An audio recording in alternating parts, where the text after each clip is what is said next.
नीलाञ्जनसमाभासं रविपुत्रं यमाग्रजं छायामार्तण्डसम्भूतं तं नमामि शनैश्चरम्।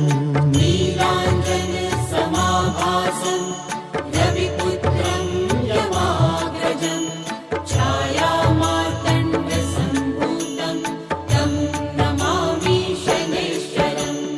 नीलाञ्जनसमाभासं